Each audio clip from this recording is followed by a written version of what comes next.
चिट्ठी आई है चिट्ठी आई है।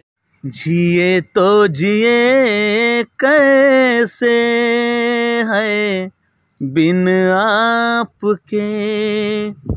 नमस्कार मित्रांनो, मी सतीश सूर्यकांत सूर्यवंशी। येत्या 29 तारखेला पिंपरी चिंचवड आचार्य यात्रे हॉल या ठिकाणी पंकजी उदास यांच्या प्रथम स्मृतिदिनानिमित्त माझे मित्र अशोकजी गायकवाड यांनी अशा बहारदार गझल गीतांचा कार्यक्रमाचं आयोजन केलेलं आहे। मित्रांनो, मी स्वतः सतीश सूर्यवंशी येत आहे, आपणही यावे ही कळकळीची नम्र विनंती। धन्यवाद।